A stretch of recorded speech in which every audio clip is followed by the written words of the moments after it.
ফ্রিজে যখন সবজি একদমই থাকে না তখন শুধুমাত্র সেদ্ধ আলু আর আটার সঙ্গে গ্রেট করে বাচ্চাদের স্কুলের টিফিনে অথবা অফিসের লাঞ্চ বক্সে এটা তোমরা ইজিলি বানিয়ে দিতে পারো।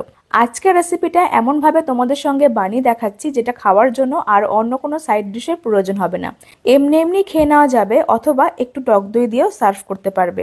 তো চলো দেখে নেওয়া যাক রেসিপিটা। তার জন্য সবার প্রথমে একটা মিক্সিং বোলে অ্যাড করতে হবে মেজারমেন্ট কাপ মেপে 1 কাপ ময়দা, আর তার সঙ্গে নিয়ে নিচ্ছি ওই একই কাপ মেপে 1 কাপ আটা। এখানে আমি আটা ময়দা মিশিয়ে করলাম, তবে তোমরা চাইলে সম্পূর্ণ রেসিপি আটা দিয়েও করতে পারবে। 2 কাপ আটা ময়দা মিশিয়ে নিয়ে এবার এর সঙ্গে একটা বড় সাইজের সেদ্ধ আলু নিয়েছি। আমি এখানে এরকম একটা ছোট গ্রেটার দিয়ে খুব ভালো করে গ্রেট করে নিচ্ছিলাম, এতে করে কিন্তু এর মধ্যে কোনো রকম লাম্পস পড়বে না আর মিশ্রণটা মেশাতেও সুবিধা হবে। 2 কাপ আটা ময়দার জন্য আমি এখানে একটা সেদ্ধ আলু নিয়েছিলাম, তবে তোমরা চাইলে পরিমাণটাকে বাড়িয়ে করতে পারবে। একটা সম্পূর্ণ আলু খুব ভালো মতন গ্রেট করে নেওয়া হয়ে গেলে এবার এর মধ্যে আরও কিছু উপকরণ অ্যাড করতে হবে। এবার এর সঙ্গে অ্যাড করব স্বাদ মতো নুন, ঝাল অনুযায়ী বা 1 টিস্পুন লঙ্কার গুঁড়ো, 1 টিস্পুন ধনে গুঁড়ো, 1 টিস্পুন অ্যাড করে দিচ্ছি চাট মশলা, স্বাদ অনুযায়ী বা টেস্টের ব্যালেন্সের জন্য চিনি। তারপর এখানে একটা পেঁয়াজ একদম মিহি করে কুচিয়ে নিয়েছিলাম, সেই পেঁয়াজ কুচিটা অ্যাড করলাম, আর দিচ্ছি সামান্য পরিমাণে ধনেপাতা কুচি। সমস্ত কিছু এবারের সঙ্গে খুব ভালো করে প্রথমে শুকনো অবস্থায় মিশিয়ে ময়াম করতে হবে। যেহেতু এর মধ্যে আমরা সেদ্ধ আলু গ্রেট করে দিয়েছিলাম তার জন্য প্রথমে কোনো রকম জল দেবে না, জল ছাড়া শুকনো অবস্থায় খুব ভালো করে মিশিয়ে নিতে হবে। আর এই কাজটা করতে করতে তোমরা আমাকে কমেন্টে জানিয়ে ফেলো যে আজকের রেসিপিটা কে কোন জায়গা থেকে দেখছো, তাহলে আমি তোমাদের প্রত্যেকের কমেন্টে ধন্যবাদ জানাতে পারবো।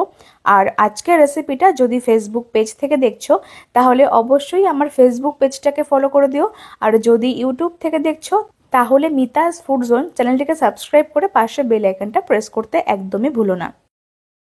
একটুখানি সময় নিয়ে প্রায় 2 থেকে 3 মিনিট খুব ভালো করে সমস্ত কিছু মিশিয়ে নিয়েছিলাম, আর এর মধ্যে আমি হাফ চা চামচ জোয়ান অ্যাড করে দিয়েছিলাম, তো সেটা আমি তোমাদেরকে দেখাতে ভুলে গেছি। জোয়ানটা দিলে এই ধরনের রেসিপিতে কোনো রকম গ্যাস অম্বলের সমস্যা বা হজমের সমস্যা হয় না, আর একটা সুন্দর ফ্লেভারও আসে। সমস্ত কিছু যখন খুব ভালো করে মিশে যাবে তারপরে এর মধ্যে অ্যাড করতে হবে 1 থেকে 2 টেবিল চামচ সাদা তেল, তবে তোমরা এর পরিবর্তে অল্প করে বাটার দিয়েও ময়াম করতে পারবে। তেলটাকে দিয়ে শুকনো অবস্থায় আরেকবার ভালো করে মিশিয়ে নিতে হবে। দেখতেই পাচ্ছ এই পর্যায়ে কিন্তু ডোটা অনেকটা বেশি নরমও হয়ে গেছে, সফটও হয়ে গেছে, তার জন্য মাখতে খুব একটা বেশি জল লাগবে না। আমি এখানে একদমই সামান্য পরিমাণে জলের ব্যবহার করে একটা শক্ত করে ডো মেখে নিচ্ছি। আজকের রেসিপিতে এই স্টেপটা করা কিন্তু ভীষণ গুরুত্বপূর্ণ, কারণ ডোটা খুব একটা বেশি নরম হয়ে গেলে রেসিপিটা তৈরি করতে খুবই অসুবিধা হবে। তাই আমি এখানে একদমই সামান্য পরিমাণে জলের ব্যবহার করে ঠিক এরকম একটা শক্ত করে ডো মেখে নিচ্ছি। তারপর ঢাকা দিয়ে রেস্টে রাখতে হবে প্রায় 10 মিনিটের জন্য। 10 মিনিট পরে ডোটাকে আরেকবার ভালো করে মেখে নিয়ে এর থেকে কয়েকটা লেচি কাটতে হবে। একটু বড় বড় সাইজ রেখে কয়েকটা লেচি কেটে নিচ্ছি, তবে তোমরা চাইলে ছোট বড় করে কাটতে পারো। আমি এখানে এরকম একটু বড় সাইজ রেখে 4টে লেচি কেটে নিয়েছিলাম। তারপর এর থেকে একটা লেচি নিয়ে শুকনো ময়দা অথবা আটা ছড়িয়ে ভালো করে বেলতে হবে। আর আজকের এই পরোটাগুলো একটু মোটা করে বেলবো, তাহলে কিন্তু খেতে খুবই টেস্টি হয়। এবার এর থেকে একটা লেচি নিয়ে শুকনো ময়দা অথবা আটা ব্যবহার করে একটু মোটা করে একটা পরোটা বেলতে হবে। আর আজকের এই ডোটা যেহেতু একটু শক্ত করেই মেখে নেওয়া হয়েছে, তার জন্য এটা বেলে নেওয়ার জন্য খুব একটা বেশি আটা ময়দার ব্যবহার লাগবে না। খুব সহজে কিন্তু একটা পরোটা বেলে নেওয়া হয়ে গেল, আর এর পুরুত্বটা তোমরা একটু লক্ষ্য করলে বুঝতে পারবে যে কিরকম করে বেলতে হবে।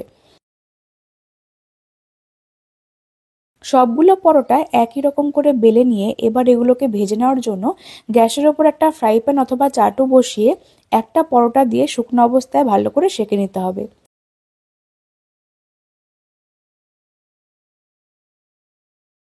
একটা পরোটা দিয়ে উল্টে পাল্টে শুকনো অবস্থায় ভালো করে সেঁকে নিতে হবে। তারপর খুবই অল্প পরিমাণে তেল দিয়ে ভালো করে পরোটাগুলোকে ভেজে নিচ্ছি। আজকের এই পরোটাগুলো ভাজতে খুব একটা বেশি তেলের প্রয়োজন হবে না, খুবই অল্প তেলে তোমাদের সঙ্গে রেসিপিটা শেয়ার করে দেখাচ্ছি। আশা করি তোমাদের খুবই ভালো লাগবে, আর যেটা খেলে স্বাস্থ্যের জন্য খুবই ভালো হবে। তো বন্ধুরা, আটা আর আলুর সাথে একদম সিম্পল ইউনিকভাবে রেসিপিটা তোমরা অবশ্যই বাড়িতে বানিয়ে খেয়ে দেখতে পারো। অথবা সন্ধ্যের স্ন্যাক্সে, বাচ্চাদের টিফিনে অথবা অফিসের লাঞ্চ বক্সে ইজিলি সার্ভ করতে পারো। খেতে কিন্তু একদমই অন্যরকম লাগবে। আর রেসিপিটা বাড়িতে বানালে খেয়ে তোমাদের কেমন লাগলো সেটাও আমাকে অবশ্যই কমেন্টে জানাতে পারো।